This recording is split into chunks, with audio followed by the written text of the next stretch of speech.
The air was crisp, carrying the scent of damp stone and fallen leaves. The morning sun barely broke through the gray clouds, casting a dull glow over the Vietnam Veterans Memorial. The black granite wall stretched endlessly, each name carved. Into its surface, a reminder of sacrifice. A few feet away, a man sat on a stone bench, motionless. His jacket bore an old, faded patch. U.S. Marine Corps. His hands rested on his knees, but his eyes were locked onto a single name on the wall. He wasn't crying, but there was something in the way he stared. A weight, a loss too heavy to put into words. Donald Trump stood near the entrance, hands in the pockets of his overcoat.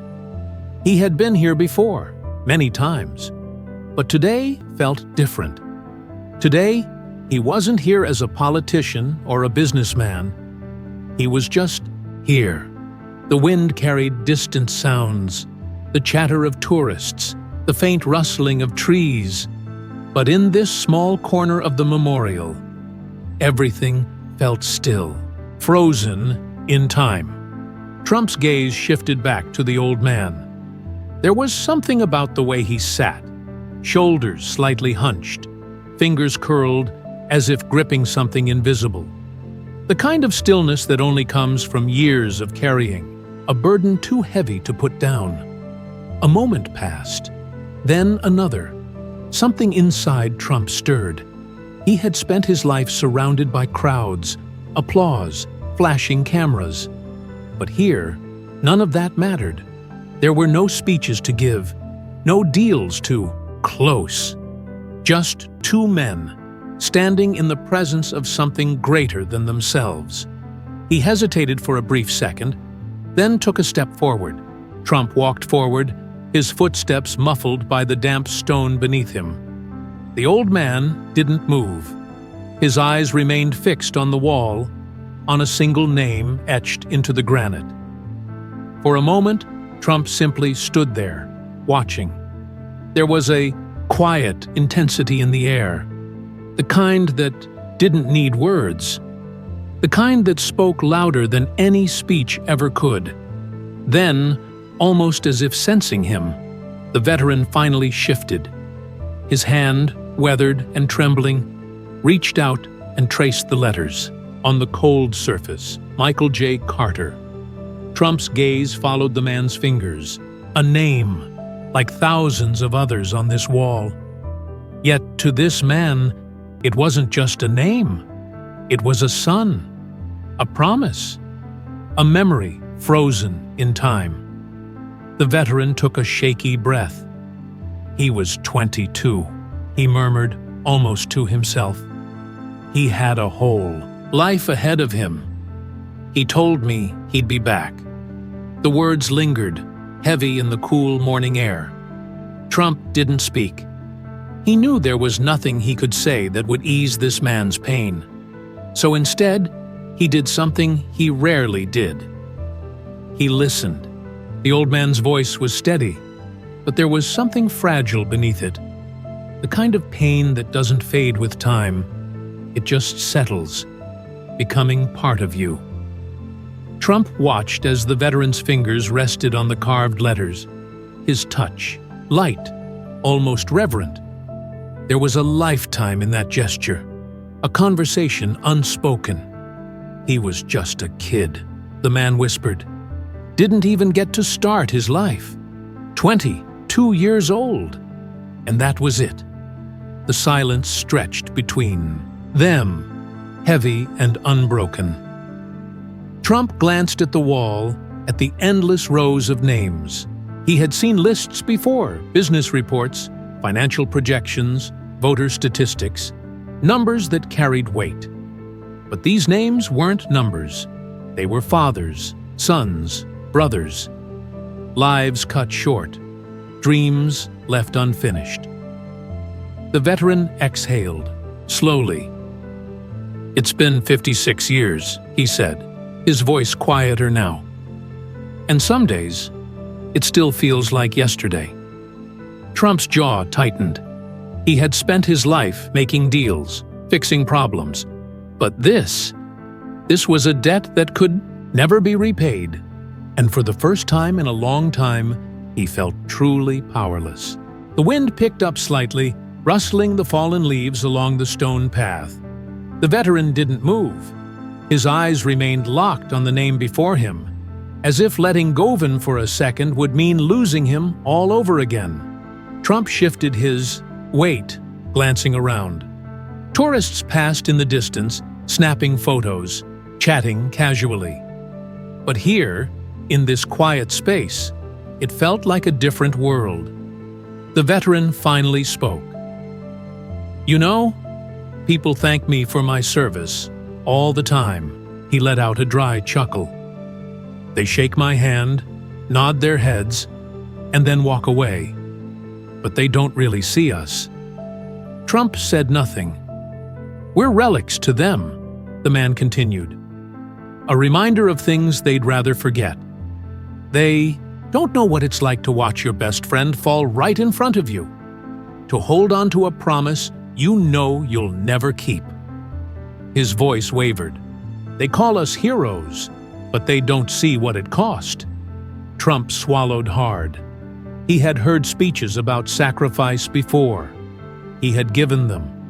But hearing it like this, from a man who had lived it, felt different. And for the first time in a long time, he had no words. The veteran's fingers traced the letters once more, as if memorizing them for the 1,000th time. The way he moved, slow and deliberate, told Trump that he had done this before. Many times. "I was supposed to bring him home," the man whispered. "That was my job.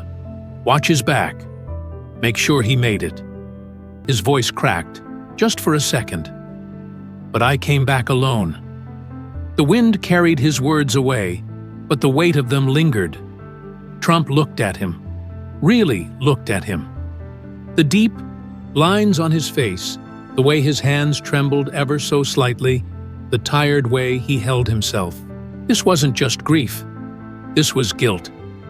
It was a kind of burden that never left. A war fought long after the battlefield was gone. Trump exhaled, slow and steady. "You did bring him home," he said finally. "Every time you remember him, every time you speak his name, he's still here." The veteran let out a shaky breath. He didn't respond, but for the first time his fingers lifted from the stone. And in that moment, something shifted. The old man sat back, his hands resting on his knees, staring at the wall in silence. The weight in his shoulders seemed just a little lighter now, as if something had been released, if only for a moment. Trump remained beside him, hands still in his coat pockets, watching. He had spent his life making deals, building empires, navigating the chaos of politics and business. But here, in this quiet moment, none of that mattered. "You came alone?" Trump asked finally. The veteran nodded. "My wife used to come with me, but she passed a few years ago." His voice softened. "Now, it's just me." Trump was silent. For a man who had built a life in front of cameras, in crowded rooms filled, with people hanging on to his every word, this quiet, this stillness felt unfamiliar. The veteran took a deep breath. "I don't know how many more times I'll be able to come here." He hesitated, but I had to see him one more time. Trump looked at the endless names stretched before them, then back at the man beside him. "You won't come alone next time," he said simply. The veteran turned, his tired eyes meeting Trump's for the first time. There was no speech, no grand gesture, just a promise, a real one. The veteran gave a slow nod, his gaze returning to the name on the wall. But something had changed. The weight was still there. It always would be, but for the first time in a long time, he didn't feel invisible. Trump glanced at his watch. He had places to be, people waiting for him. But right now, none of it seemed important. He reached into his coat pocket, pulled out a small notepad, and scribbled something down. Then, folding the paper, he handed it to the veteran. "If you ever need someone to sit with," he said, "call this number." The old man hesitated, then took the note. He didn't open it, just held it. For a moment, there were no words. No politics, no cameras, just two men standing in the quiet, sharing a loss that could never be repaid.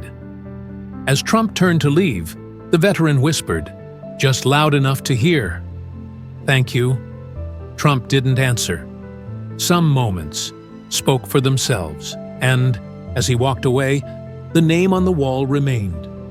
But this time, the veteran wasn't just looking at a name. He was remembering a life. The lingering message was clear: some wounds never truly heal. But being seen, being remembered, can make all the difference. Sometimes, the smallest moments leave the biggest impact. If this story touched your heart, take a moment to reflect on those who have served, those we've lost, and those who still carry the weight of sacrifice. And if you know someone who needs to hear this, share it with them today. Don't forget to subscribe for more stories that inspire, challenge, and bring us closer together.